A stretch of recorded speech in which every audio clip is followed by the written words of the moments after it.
Assalamualaikum warahmatullahi wabarakatuh. Perkenalkan, nama saya Dinda Fitria dari Pendidikan Akuntansi UMS. Di sini saya akan membuat vlog pembelajaran untuk memenuhi tugas ujian akhir semester mata kuliah media pembelajaran berbasis TIK dengan bab akuntansi sebagai sistem informasi. Langsung saja kita masuk pada materi. Yang pertama, kita membahas mengenai pengertian akuntansi.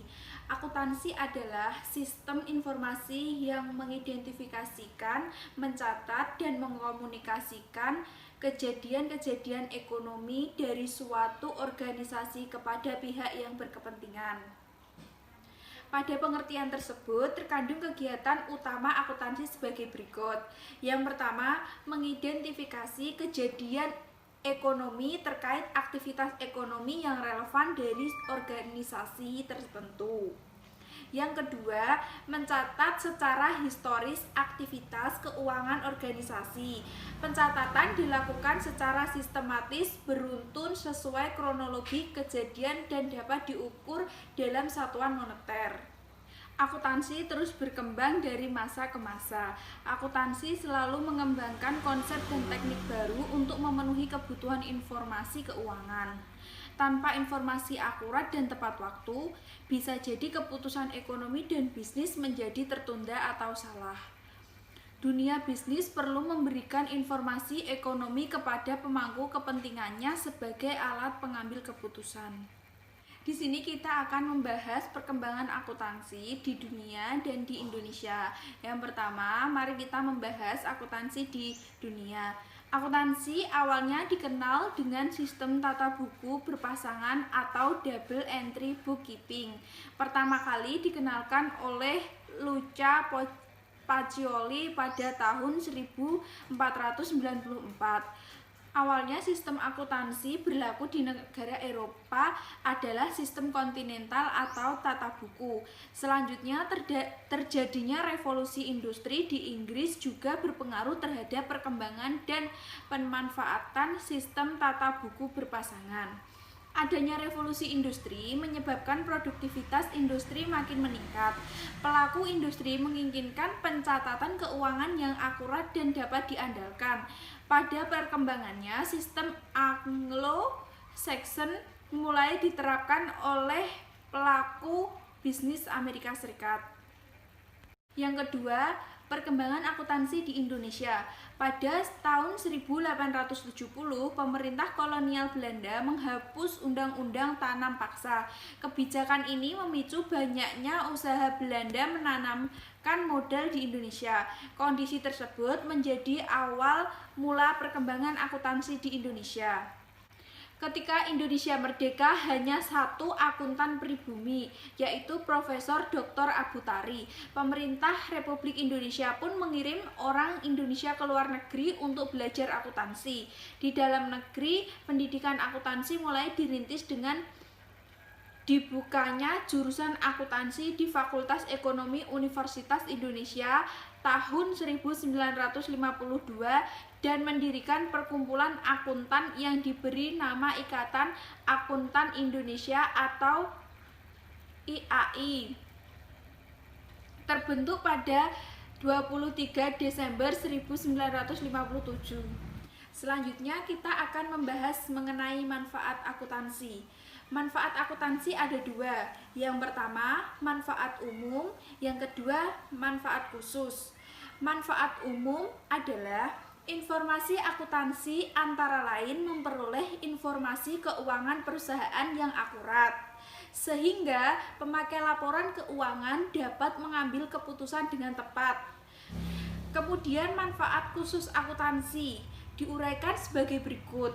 Memberikan informasi keuangan suatu perusahaan yang dipercaya tentang perubahan harta atau aset, utang atau liabilitas, dan modal atau ekuitas yang timbul dari kegiatan usaha memperoleh laba.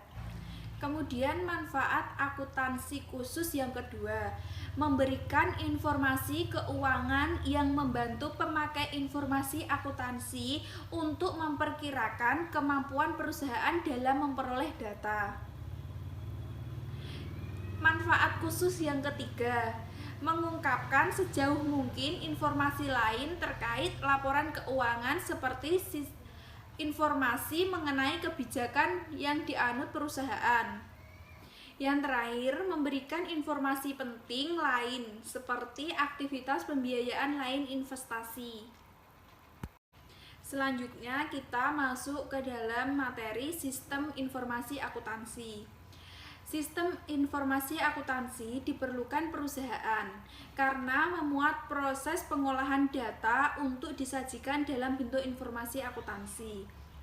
Selanjutnya, informasi akuntansi dapat digunakan oleh pemakai informasi akuntansi. Pemakai informasi akuntansi ada beberapa. Yang pertama, pemakai internal. Pemakai internal adalah pihak yang melakukan perencanaan, pengorganisasian, pengarahan, dan pengendalian organisasi setiap manajer pemasaran, kepala bagian produksi, dan direktur keuangan merupakan pemakai internal informasi akuntansi. Yang kedua, pemakai eksternal. Siapa sajakah pihak yang termasuk pemakai eksternal informasi akuntansi?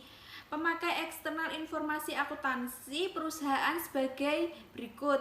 Yang pertama, kreditur. Sebagai pihak yang memberikan dana kepada perusahaan, kreditur membutuhkan informasi untuk menjamin uang yang dipinjamkan akan dibayar serta bunga.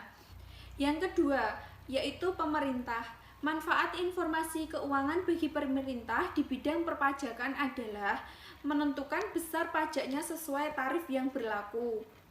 Yang ketiga adalah calon investor. Calon investor merupakan pihak yang menanamkan uangnya dalam suatu perusahaan.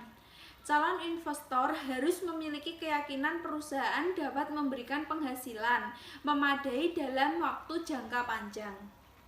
Yang keempat, pemasok atau supplier. Pemasok atau supplier merupakan pihak yang menjual barang dagang kepada perusahaan dapat dibayar sesuai kesepakatan. Yang kelima, pemilik pemegang saham. Pemegang saham merupakan pihak yang telah menanamkan modalnya di perusahaan. Yang keenam, karyawan atau serikat pekerja. Sebagai bagian internal perusahaan, karyawan juga berkepentingan terhadap informasi akuntansi. Yang terakhir adalah masyarakat. Informasi keuangan bagi masyarakat digunakan untuk mengetahui informasi mengenai kinerja perusahaan dan manfaat sosial dalam masyarakat. Karakteristik kualitas informasi akuntansi. Laporan keuangan disajikan berdasarkan standar akuntansi agar dapat memberikan informasi akuntansi secara akurat. Standar akuntansi diperlukan untuk memudahkan penyusunan laporan keuangan, memudahkan auditor, serta memudahkan pembaca laporan keuangan menginterpretasi dan membandingkan laporan keuangan. Selain itu, laporan keuangan juga memiliki sifat dan tujuan. Mari kita sebutkan dulu mengenai sifat laporan keuangan. Yang pertama, relevan. Yang kedua, dapat dimengerti. Yang ketiga, tepat waktu. Yang keempat, daya banding. Yang kelima, daya uji. Yang keenam, netral. Yang ketujuh, nilai prediksi. Yang terakhir, materialitas. Apa sih yang dimaksud relevan? Yaitu setiap laporan keuangan yang dihasilkan perusahaan harus sesuai maksud penggunaannya agar dapat bermanfaat. Yang kedua, dapat dimengerti. Laporan keuangan harus disajikan dengan istilah dan bahasa yang sederhana. Apa sih yang dimaksud dengan tepat waktu? Tepat waktu artinya laporan keuangan yang disampaikan harus tepat waktu. Kemudian artinya daya banding. Laporan keuangan suatu perusahaan dapat dibandingkan dengan laporan keuangan perusahaan lain sejenis dalam periode akuntansi yang sama. Selanjutnya, pengertian mengenai daya uji. Informasi keuangan yang dihasilkan harus dapat diuji kebenarannya oleh penilai independennya. Selanjutnya, netral. Informasi keuangan harus ditujukan untuk mencapai tujuan umum pemakai informasi akuntansi, bukan untuk objek tertentu. Kemudian nilai prediksi. Laporan keuangan masa sekarang atau dahulu dapat digunakan sebagai dasar memprediksi masa depan. Kemudian materialistis. Laporan keuangan dianggap material jika kesalahan atau kekeliruan dalam pencatatan laporan keuangan dapat mempengaruhi keputusan yang diambil. Kemudian kita akan membahas tentang tujuan laporan keuangan menurut prinsip akuntansi Indonesia. Yang pertama, memberikan informasi keuangan yang dapat dipercaya mengenai perubahan dalam sumber-sumber ekonomi, kewajiban, serta modal suatu perusahaan. Yang kedua, memberikan informasi yang dapat dipercaya mengenai perusahaan, sumber-sumber ekonomi perusahaan yang timbul dalam aktivitas usaha untuk memperoleh laba. Yang ketiga, memberikan informasi keuangan yang membantu pemakai laporan dalam mengestimasi potensi perusahaan guna menghasilkan laba. Yang keempat, memberikan informasi penting lainnya mengenai perusahaan, sumber-sumber ekonomi, dan kewajiban mengenai aktivitas pembelanjaan dan investasi. Yang terakhir, yaitu mengungkapkan informasi lain yang berhubungan dengan laporan keuangan mengenai kebijakan yang diambil perusahaan. Yang kedua, menurut standar akuntansi keuangan. Menurut standar akuntansi keuangan atau SAK, tujuan laporan keuangan yang menyediakan informasi menyangkut kinerja posisi keuangan yang bermanfaat bagi pemakai informasi akuntansi dalam pengambilan keputusan. Prinsip dasar akuntansi. Prinsip dasar akuntansi adalah pendekatan umum yang dipakai dalam mengakui dan mengukur transaksi bisnis serta peristiwa ekonomi. Di dalam prinsip akuntansi dasar ada prinsip biaya historis atau historical cost principle. Prinsip biaya historis menghendaki digunakannya harga perolehan dalam mencatat harta, utang, modal, pendapatan, dan beban. Pencatatan akuntansi didasarkan pada harga perolehan barang dan atau jasa. Pemakai informasi akuntansi umumnya memilih menggunakan biaya historis karena dapat dipercaya atau objektif. Yang kedua, prinsip entitas ekonomi atau economic entity principle. Akuntansi menganggap perusahaan merupakan kesatuan ekonomi yang berdiri sendiri dan terpisah dengan entitas ekonomi lain, bahkan dengan pemilik. Yang ketiga, prinsip pengakuan pendapatan atau revenue recognition principle. Prinsip ini menyebabkan pendapatan dari suatu pekerjaan akan dicatat jika pekerjaan sudah diselesaikan. Yang keempat, ada prinsip mempertemukan atau matching prinsip. Prinsip mempertemukan pendapatan dan biaya dapat dihitung untuk mengetahui perusahaan memperoleh laba atau mengalami kerugian. Yang kelima, prinsip pengungkapan penuh atau full disclosure principle. Semua informasi akuntansi yang relevan disajikan dengan tidak memihak, dapat dipahami dan tepat waktu agar pelaporan keuangan lebih efektif. Yang terakhir, prinsip konsistensi atau konsistensi prinsip. Prinsip konsistensi ditetapkan dalam metode dan prosedur penyusunan akuntansi secara berkesinambungan dari tahun ke tahun. Yang terakhir kita akan membahas tentang bidang-bidang akuntansi. Pengelompokan profesi akuntansi didasarkan pada lembaga tempat akuntansi bekerja. Setiap lembaga dikelompokkan dalam bidang-bidang akuntansi sebagai berikut. Yang pertama, akuntansi keuangan atau financial accounting. Akuntansi keuangan bertugas menjalankan keseluruhan proses akuntansi sehingga menghasilkan informasi keuangan bagi pemakai eksternal informasi akuntansi. Yang kedua di sini ada akuntansi pemeriksaan atau auditing accounting. Akuntansi pemeriksaan memiliki tugas utama yaitu menjalankan pemeriksaan audit atas laporan keuangan yang dihasilkan suatu perusahaan. Yang ketiga di sini ada akuntansi biaya atau cost accounting. Akuntansi biaya berfungsi utama sebagai alat pengendali biaya dalam proses produksi yang dilakukan perusahaan. Yang keempat, akuntansi manajemen atau manajemen accounting.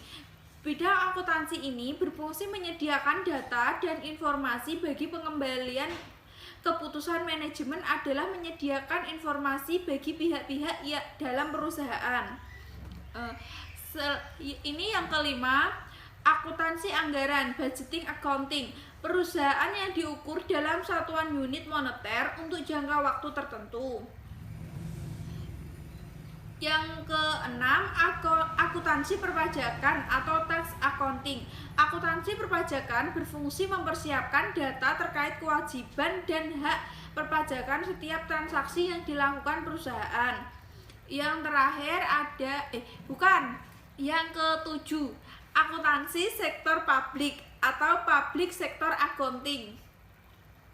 Bidang akuntansi ini memfokuskan pada pencatatan dan pelaporan transaksi dan organisasi pemerintah dan organisasi non-profit adalah organisasi yang didirikan dengan tujuan bukan menghasilkan laba usaha atau nirlaba. Fungsi akuntansi sektor publik lebih menekankan pada akuntabilitas pengelolaan kekayaan negara.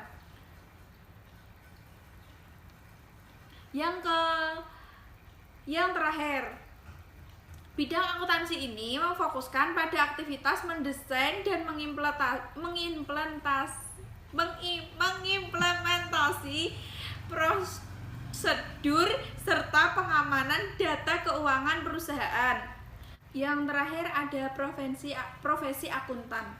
Apa itu profesi akuntan? Profesi akuntan adalah pihak yang bekerja menawarkan jasa akuntansi kepada pihak lain.